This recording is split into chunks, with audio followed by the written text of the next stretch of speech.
Hello, my name is Fernando Dri, and in this tutorial I will give you a quick look at the History Access module and hopefully make your life easier when working with history output in Abaqus.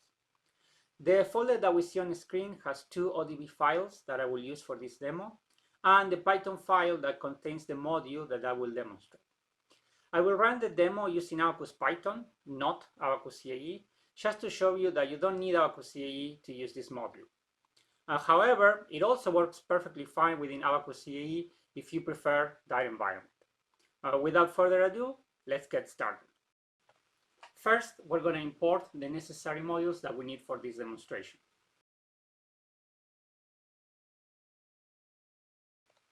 I am going to then use the ODB access module to open an ODB file in read-only mode and feed that ODB into the history access object.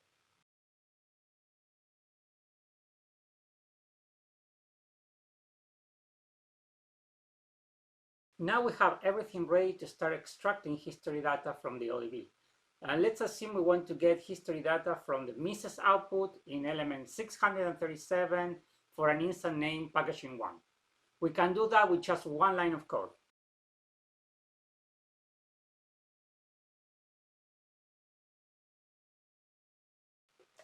The first three methods that we use are filters that allow me to select specific history output from the ODB file. The last method is an action. It retrieves the history data so we can do further processing. If I press enter, I will get a list of all the history outputs in the ODB file that fulfill the filters criteria. Here I have a list of the different filters and actions that we have currently available in the module. As you can see, we can filter by name, by description, by region. You can also filter by node number, element label, so on and so forth. We also have at the bottom a list of optional parameters that you can apply to each of the filters. On the right panel, I have a list of the available actions. So you can check the status of the database, you can reset all filters, and finally you can fetch the history output like we have been doing so far. Let's do another example, but this time we want to extract all history output containing the word energy in the description, but we want to exclude the output name eTotal. Again, we can do that with just one line of code.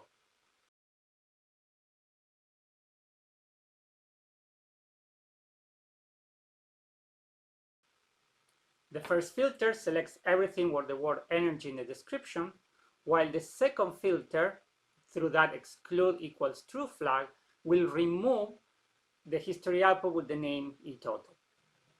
After pressing enter, I recover the list of history outputs with the word energy in the description, but as you can see, eTotal is not there. Let me clear my screen before I do another demo. So what if we don't necessarily know all the details of the history output stored in the ODB file? How could we know what filters to apply, right? So the good news is that we can query the database interactively. Let me show you how to do that. First, I'm just going to type HA and press enter. This gives me a quick overview of how many history outputs are in the ODB file and how many I have selected. If I need more information, I can use the status method to get detailed data. We can see the name of the ODB file that we're working with, that we have not applied any filters yet. We also have a list of the different history output as well as step, name, and the description. Let's say we want to extract history output for the set called top2.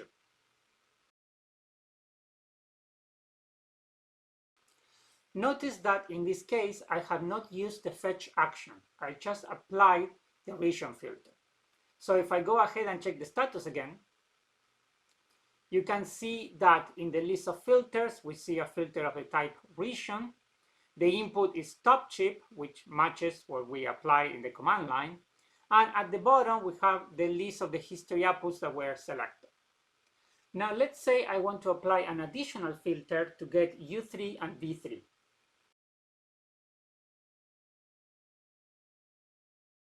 Since I know the name of the output that I want, I use them directly in the filter. Notice that I'm passing a list to the filter, so we're not limited to just a single input. If we query the status again, we can see that now we have two filters applied and the selected output is U3 and B3. Finally, let's use the reset action to remove all filters from the database.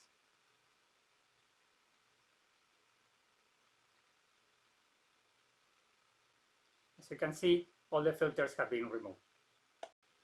Okay, so with that, we have covered the most common filters to access history output and show how a single line of code can give you the data that you need. So what's next?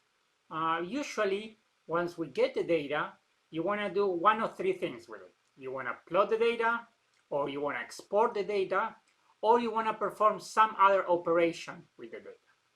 The history access module includes a couple of functions that will help you with these common tasks. Let me clear my screen so I can show you what you can do with them. The first function that we're going to try is the plot function. We're going to start by importing it from the history access module. Next, we're going to use what we learned in the previous examples to retrieve all history output with the word energy in the description.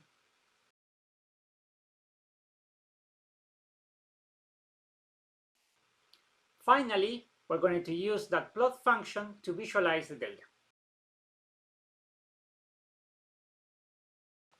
The plot function uses the matplotlib library to generate the figure.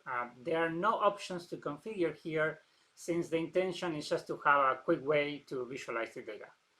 You can always use the full matplotlib library that comes with Abaqus if you want to generate nicer images. The next function will allow us to export the data as a JSON file. Let me clear my screen first. Once again, we start by importing it from the history access module. Next, we're going to get the energy data using the same method that we applied before.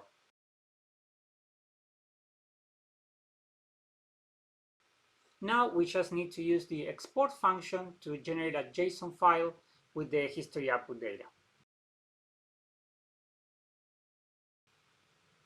As you can see, I'm providing the energy data and the name of the file that I want to create. If we go back to the folder, we can see that a new file has been generated.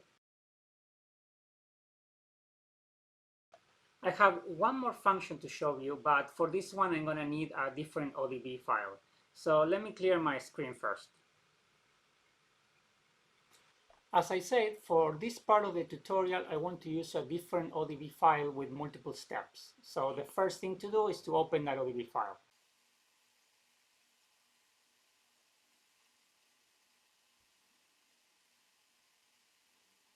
Then we can do a quick status check to see that we're indeed working with the second ODB file.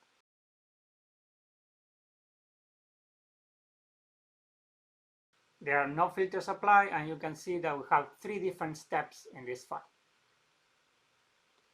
Now, let's say that I want to recover U1 from the set name RP.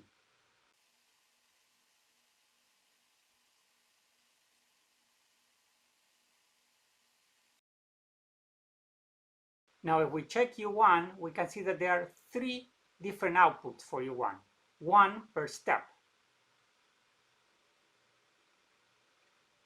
Let's go ahead and plot this.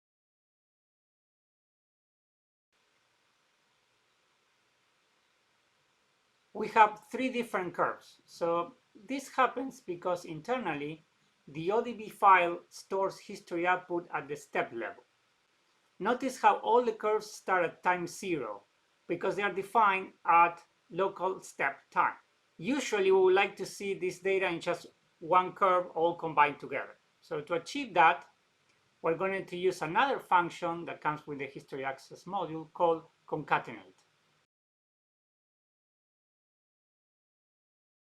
to combine all the curves into one, we just provide the data to the function and it will handle automatically.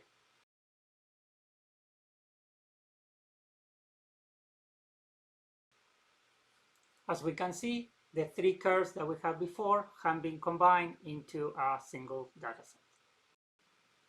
Let's go ahead and plot the concatenated data. We just have one curve with all the output combined. For the next example, we're going to repeat the process, but this time I'm going to request all displacement in the RP region.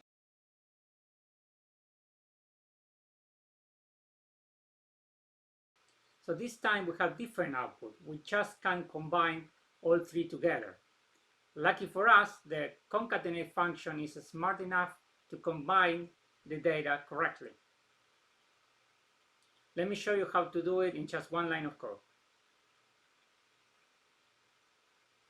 Once again, we have the curves all combined in the correct order. That is all for today. I hope you found this useful, and please do not hesitate to reach out if you have any comments or questions. Thank you. Bye-bye.